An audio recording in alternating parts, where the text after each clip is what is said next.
మిత్రులారా, Telangana medical and sales representatives union రాష్ట్ర 6వ మహాసభలు 7-8 మార్చ్ 2026 మహబూబ్ నగర్ కేంద్రంగా జరుగుతూ ఉన్నాయి. ఈ మహాసభలకి ఏదైతే ఈరోజు కేంద్ర ప్రభుత్వం తీసుకొచ్చినటువంటి కార్మిక వ్యతిరేక విధానాలు 4 లేబర్ కోడ్స్ ఉన్నాయో దానికి వ్యతిరేకంగా, అట్లాగే sales promotion employees conditions of service act 1976ని పునరుద్ధరించాలి అని చెప్పేసి ఈ 2 అంశాల మీద మా యొక్క ఆర్గనైజేషన్ రాబోయే రోజులలో చేసేటువంటి కార్యక్రమాల మీద చర్చించబోతా ఉన్నాం.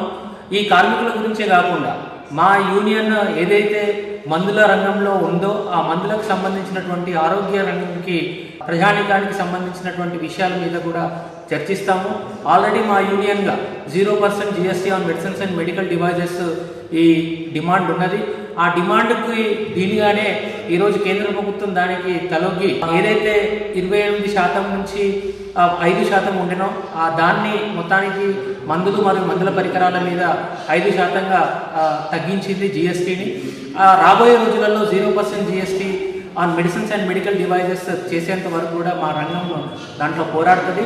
దీనికి సంబంధించినటువంటి నిర్ణయాలు ఈ మహాసభల్లో తీసుకోవడం అనేది జరుగుతుంది. కాబట్టి తెలంగాణలో ఉన్నటువంటి మెడికల్ అండ్ సేల్స్ రిప్రజెంటేటివ్స్, అట్లాగే కార్మికులు, అట్లాగే ప్రజలు అందరూ కూడా తోడ్పాటు ఇవ్వాలని చెప్పేసి మేము అభ్యర్థిస్తూ మహాసభలని విజయవంతం చేయాల్సిందిగా కోరుతా ఉన్నాం.